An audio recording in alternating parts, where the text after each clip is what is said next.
Hello, in this video I'll be talking about how I like to fight Pure Vessel, a boss in Hollow Knight. To start with, let's go over my charm loadout.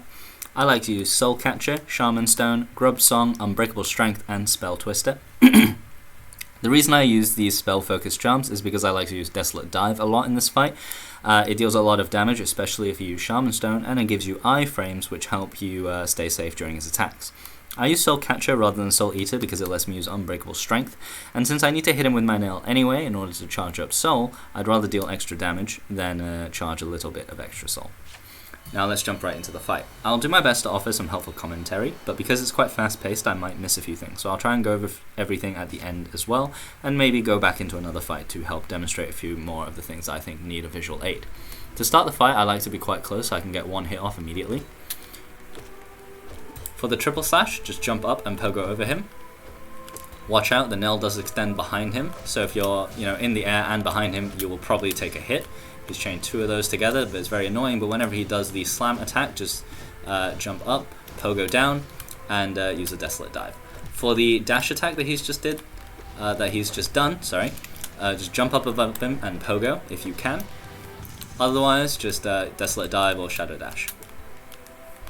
For the dagger flurry that you've seen a few times now, just Shadow Dash through it, but try and stay low down and close to the ground, otherwise you're very likely to dash into a dagger. Here's his focus attack. This marks 50% of his health, and it's quite easy. You just wait for the big attack to end, and then dash back in to do some Desolate Dives. Every time he staggers, there's enough time to get off a heal, just one, so don't get too greedy, but otherwise you can just Desolate Dive to deal some more damage there. You saw here, this is his Tendril attack. He uses this at 25% of his health. You have to be very careful if he ever staggers like that, because he can stagger and then just fall on top of you. Normally, whenever I use a Desolate Dive, I expect him to move out of the way, but if he ever staggers and he falls on top of me, our hitboxes overlap and he'll hit me. I've lost fights to him in this way, and it's very unsatisfying. Now, as promised, and understandably, I was unable to talk about everything in detail because of how fast the fight is. So I'll recap everything here and go back into another fight and hopefully show you a few more things.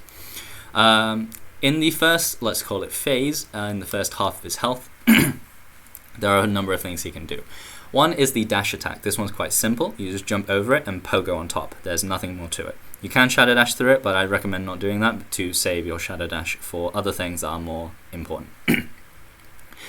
Something similar is the triple slash. It's similar in that you also just jump over him and pogo on him. Do be careful, if you want to just jump over him and get behind him, his nail does extend quite a fair bit behind him and it probably will hit you, so watch out for that.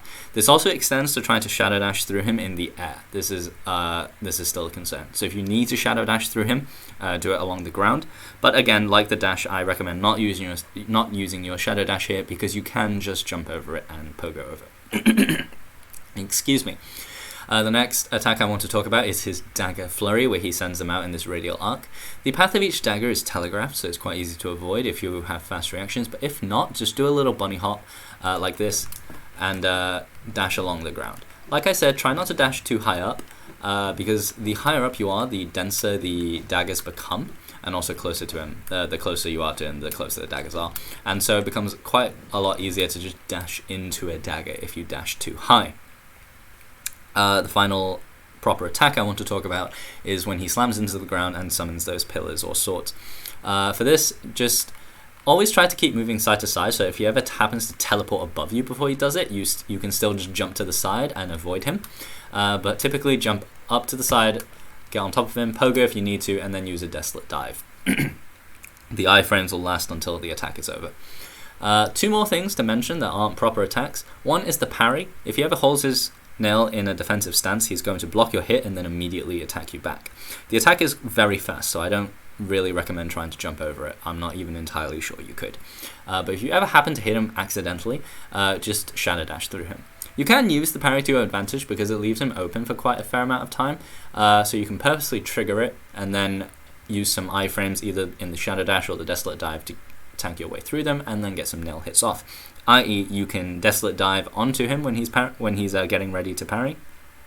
This triggers his parry, but also deals a fair amount of damage. It gives you iframes to put you in a safe zone behind him, and gives you an opening to deal a quite substantial amount of nail damage. The other thing to mention is that every now and then he does just jump up. This is why it's not recommended to just stay on top of him and pogo all the time. When he jumps up, he will hit you, and it feels really stupid. Other than that, something else worth mentioning is that there are no real heal windows in the middle of the fight. If you want to try, you could probably heal in the middle of the slam pillars attack, but the timing is quite tight, so unless you're already perfectly in position, I don't recommend it. It's best to wait for him to stagger, at which point, like I mentioned, there's enough time to heal 1 mask of health, not 2. But also, if you don't need to heal or you don't want to heal, I recommend just doing a Desolate Dive here to deal some massive damage. Be careful, don't pogo him, because he instantly stands up and his head is absolutely gigantic and it will hit you and it feels awful. Something else to watch out for with his stagger is he lurches and falls forward when he staggers. So if you stagger him with a nail hit from in front, there's a chance he might fall on top of you, so watch out for that. Additionally, something that actually happened in the fight earlier, he sometimes staggers due to a Desolate Dive attack. And if he staggers, that means he's not going to go into an attack animation and leave the area that I'm standing in, and instead he'll stagger and just stay there. But even when he's staggered, he can deal damage to you, so watch out for this. Always be ready to actively walk away from where your Desolate Dive landed you. Moving on to his 50% health attack, the focus attack, you can just try and chain 2 Descending Darks together here if you have enough soul. Hit him twice, tank through the entire attack with your iframes, but I like to just get out of the first big one, dash in afterwards, and then use the Desolate Dive to deal some damage while the iframes carry me through the period that these small circles appear in. Other than that, there's not really much else to this attack. It technically offers another window for healing because there's quite a lot of time where he doesn't move, but it's risky and it's luck dependent because you need to pick a spot where a white circle doesn't appear later, and you can't really know whether or not that's going to happen. Finally, his Void Tendril attack, which happens at 25% of his health remaining.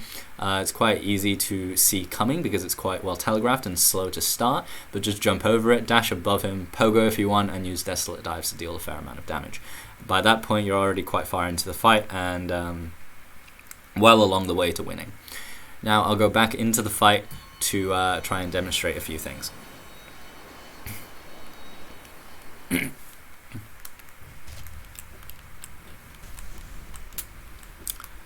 Apologies if my voice is quite hoarse, I've been recording this for a long time now. There we go. So that was a slam attack, jump up, pogo, and then use a Desolate Dive, triple slash, jump up, pogo, dagger flurry, jump up a little bit, shadow dash through it, don't shadow dash too high, dash, just jump over and pogo. There's a stagger, you can heal here, or you can use a Desolate Dive. There I didn't have enough time to jump, so I tactically used a shadow dash. It's I really recommend not using shadow dashes when you don't need to, because of situations like that. You never know when you need it, so it's best not to waste them. Like just there, I needed a shadow dash because like an idiot, I hit him in his parry, but I'd already used my shadow dash. Whoops. For some reason, I didn't really react in time to pogo, so I needed a Desolate Dive to keep me alive there. It didn't last for long. Oh god.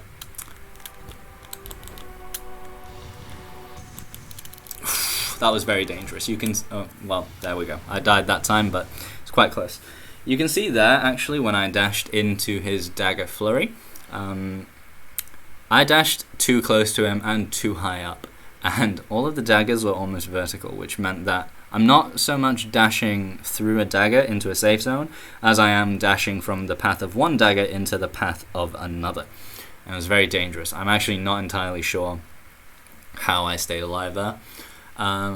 But just for completeness, I'll go through it one last time and try and just give you some more visual help in how the fight works and how to avoid everything, how to deal damage, when to heal, etc, etc.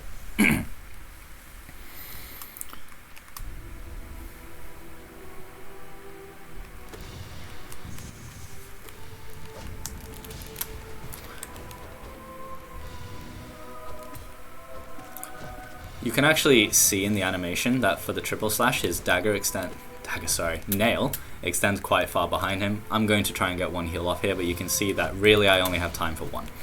Don't get too greedy. Another good tip, another good tip is to never let him get off the screen, because you always want to know what he's doing, and you never want to be surprised. And remember, never let him corner you. So try to keep the fight in the middle of the screen if you can. I recognize that in the middle of the focus attack, there's quite a lot of light going on, so it can be really hard to see, but keep an eye on what he's doing. Don't let his next attack after that surprise you. Oh god, there's not enough time for me to get out of there, so I'm just going to chain two Desolate Dives together. Oh, there it is. There's that random jump that he sometimes just does. I didn't pogo in time. Whoops. I'm not going to make it to him, but I can use a Desolate Dive there. Deal a little bit of damage anyway. And he should be dying soon. Oh god. Never mind, I'll be dying. But anyway. 1 out of 3. You only really need to beat the boss one time, so I hope this was helpful anyway. That's not true. You might need to beat him twice if you do the Pantheon of Hallownest. But I hope this video was helpful, and I hope the tips help you beat Pure Vessel in your own fights, be it in the Hall of Gods or the Pantheon of the Night, or if you are incredibly crazy, the Pantheon of Hallownest. Best of luck. I hope the video helped. I'm sorry it was so long. I'm sorry it was so disorganized. And do let me know if this video was helpful. Thank you. Bye.